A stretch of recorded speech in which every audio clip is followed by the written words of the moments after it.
Hepatitis E পর্যন্ত রয়েছে। তার মধ্যে হেপাটাইটিস এ, বি, ই এটা কিউরেবল, এটা ওষুধ খেয়ে ঠিক হয়ে যাবে। কিন্তু বি আর সিটা খুবই ডেঞ্জারাস। বি হেপাটাইটিস বি যেটা হচ্ছে এটা ইনকিউরেবল, সিটাও প্রায় ইনকিউরেবল। আমরা শুধু ওষুধ খেয়ে এটাকে এর ড্যামেজের স্টেজটাকে কমাতে পারি।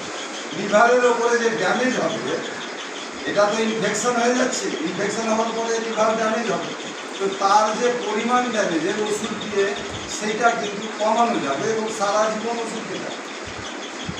এইচআইভির ক্ষেত্রে যেরকম আমরা ওষুধ খাই সারা জীবন, ওই রকমই এটাতেও সারা জীবন ওষুধ খেয়ে যেতে হবে। তাহলে সেই জিনিসটা যেন না হয়, সেই রোগটা না হয়, সেই ব্যবস্থা করবো আমরা। এইচআইভি, হেপাটাইটিস বি আর সি এটা মনে থাকে, এটা ব্লাড টু ব্লাড কন্টামিনেশন হচ্ছে। অন্যগুলো কি হচ্ছে? জল থেকে। এখানে জলের ব্যাপারটা নেই। হেপাটাইটিস এ, বি, ইর ক্ষেত্রে হচ্ছে যে আমরা যদি অপরিষ্কার থাকি, অপরিচ্ছন্ন থাকি, আমরা বাজারের সেই প্যাকেটজাত যদি খাই, আমরা যদি পিওর ড্রিঙ্কিং ওয়াটার না খাই, সেখান থেকে একটা ইনফেকশন, সেই ইনফেকশনটা কীরকম হবে? ওষুধের কারণে। আর বি আর সি এটা হচ্ছে, এটা জলের ব্যাপারটা থাকছে না, এইখানে ব্লাড টু ব্লাড কন্টামিনেশন। একটা নিউবর্ন ব্যাধি, কারণ মার যদি হেপাটাইটিস বি থাকে তো বাচ্চাটারও হেপাটাইটিস বি হবে, ওতে বাধ্য।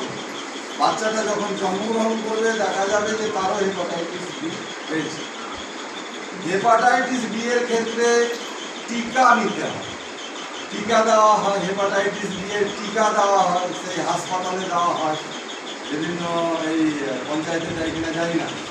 হেপাটাইটিস বি এর সংক্রমণের হাত থেকে বাঁচতে গেলে ওই বাচ্চাদের ছোটতেই আমরা হেপাটাইটিস বি এর টিকা দিতে হয়। কিন্তু যে বাচ্চা রয়ে গেছে সেখানে আর করা কিছু নেই, সেটা ওষুধের মাধ্যমে তা তো হয়ে গেছে।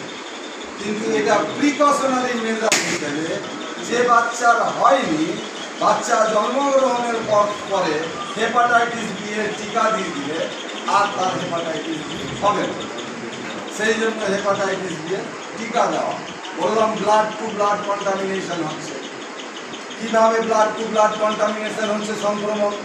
আমি গেলাম একজন হেপাটাইটিস বি এর রুগী, সে সেলুনে গিয়ে দাড়ি বানালো, ওই দাড়ির যে ব্লেডটা ব্যবহার করলো আমাকেও কাটলো, আমারও দাড়িটা কাটলো, এখানে ওখানে একটু রক্ত লেগেছিল, এখানে আবার ঘুরে গেল, এবার হেপাটাইটিস বি এর সংক্রমণ ঘটে গেল।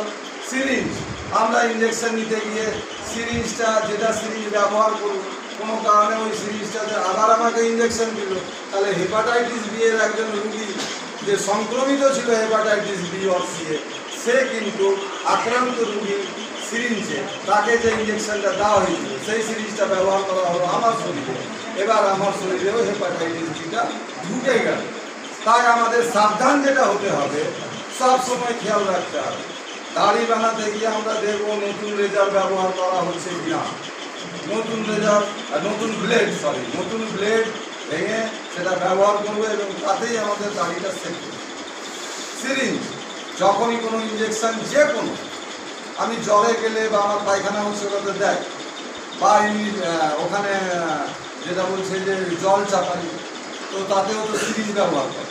তো দেখতে হবে যে ওই সিরিঞ্জটা যেন একদম নতুন সিরিঞ্জ, কারণ হাসপাতালে দেখা যায় যে ওরা তাড়াহুড়ো করে যা আছে হাতের কাছে দিয়ে দেয়, কিন্তু আমাদেরকে প্রিকশনারি মেজার হিসাবে দেখতে হবে যে সঠিক ব্যবহার হচ্ছে কি। এটা হেপাটাইটিস বি এর ব্লাড থেকে, মায়ের দুগ্ধ থেকেও হতে পারে। সেটা একটা বাচ্চা, মা যদি আক্রান্ত থাকে সেখানে কিন্তু কন্টামিনেশন ঘটবে, কারণ ফ্লুইডের কথাও বলা আছে, ফ্লুইড।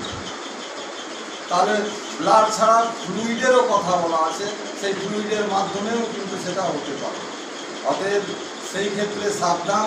আমরা দেখব এখন 6 লাখ রুগী হেপাটাইটিসে আক্রান্ত বি এবং সি, অন্যদের কথা বলছি, তাতে 5 লাখই হচ্ছে, 6 লাখ নয় 5 লাখ, তাতে 4 লাখ হচ্ছে হেপাটাইটিস বি, 1 লাখ হচ্ছে হেপাটাইটিস সি। তাহলে আমরা কি করে বুঝবো আমার হয়েছে?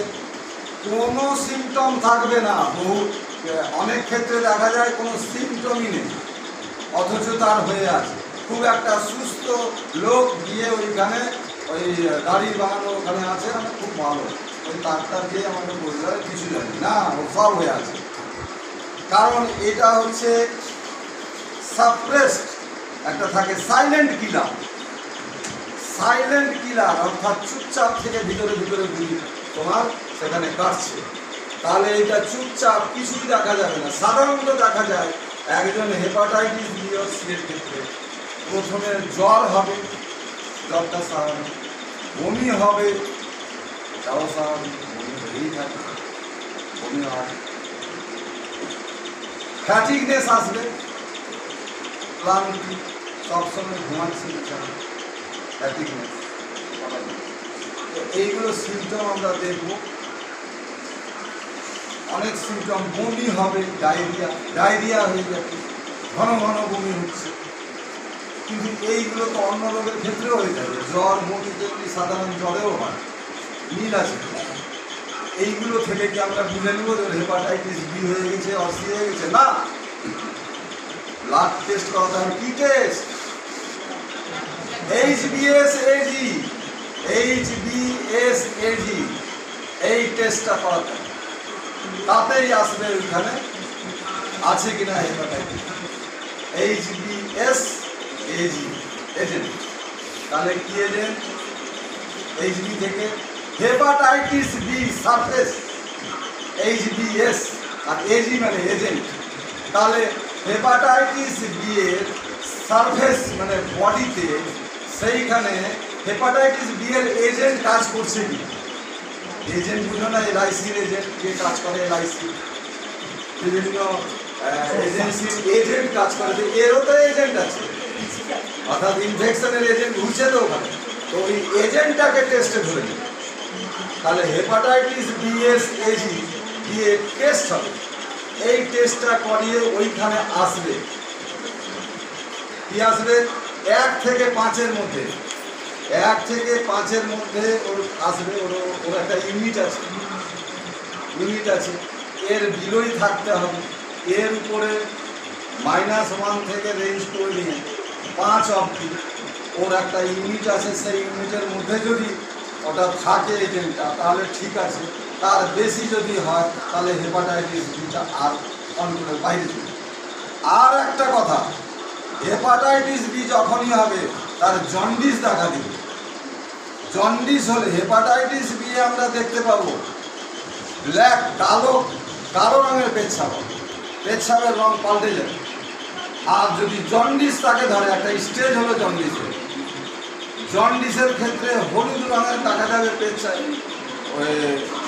চোখে হলুদ কালার চলে আসবে, চোখে হলুদ কালার দেখা যাবে, যে হলুদ, চোখটা হলুদ দেখা যাবে।